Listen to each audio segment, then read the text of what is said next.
ঘূর্ণিঝড় রেমাল আস্তে আস্তে তার উপস্থিতি দক্ষিণবঙ্গে প্রমাণ দিতে শুরু করেছে। ঝিরঝিরে বৃষ্টির সঙ্গে অল্প ঝোড়ো হাওয়া। আজ মধ্যরাত্রিরের মানে রোববারের মধ্যরাত্রিরে তার ল্যান্ডফল হওয়ার সম্ভাবনা আছে পশ্চিমবঙ্গ এবং বাংলাদেশের উপকূলবর্তী একটি অংশ দিয়ে। আস্তে আস্তে আকাশ এবং প্রকৃতির মধ্যে একটি পরিবর্তন লক্ষ্য করা যাচ্ছে। ঝোড়ো বাতাসের বেগ আস্তে আস্তে বাড়ছে। পাখিরা আস্তে আস্তে তাদের ঘরে ফেরার চেষ্টা করছে। তারাও এই প্রাকৃতিক যে পরিবর্তন একটা আসছে সেটা তারা অনুভব করে আগে থেকে তারা নিজেদের বাসস্থানের দিকে যাওয়ার চেষ্টা করছে। একটা মনোরম রবিবার, দমকা গরমের পরে অনেকটা ঠান্ডা আমেজ। আবহাওয়া দপ্তর যা ঘোষণা করেছিল সেই মতনই ঘূর্ণিঝড় তার উপস্থিতি পশ্চিমবঙ্গের, বিশেষ করে দক্ষিণবঙ্গে তার প্রমাণ দিতে শুরু করেছে।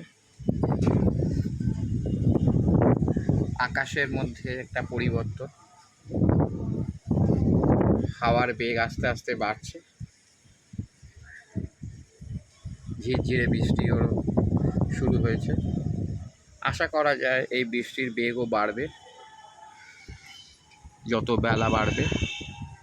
সন্ধ্যের পরে এর বৃষ্টির বেগ আরও একটু বেশি হওয়া উচিত, কেন রাত্রিরে যদি ল্যান্ডফল হয়, যখন ঘূর্ণিঝড়টি স্থলভূমিতে প্রবেশ করবে, তো তার বেগ অনেকটাই বেশি থাকবে এবং তার ফলে তার পার্শ্ববর্তী এলাকায় একটা দমকা বাতাসের বা ঝোড়ো বাতাসের উপস্থিতি অনুভব করা যাবে। প্রশাসন বহু আগে থেকে অনেক সতর্কতা নিয়েছে। বিমানবন্দরে বিমান ওঠা নামা বন্ধ।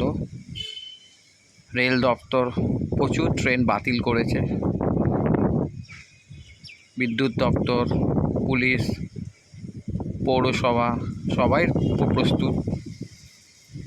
আবহাওয়া দপ্তরের আগাম ঘোষণাতে তারা নিজেদেরকে প্রস্তুতির জন্য যথেষ্ট সময় পেয়েছে এবং তা কাজে লাগিয়েছে। সাধারণ মানুষও মানসিকভাবে এই ঘূর্ণিঝড়ের জন্য প্রস্তুত। আশা করা যায় বিশেষ ক্ষয়ক্ষতি ছাড়াই এই ঘূর্ণিঝড়ের প্রভাব থেকে আমরা বেরিয়ে আসতে পারব।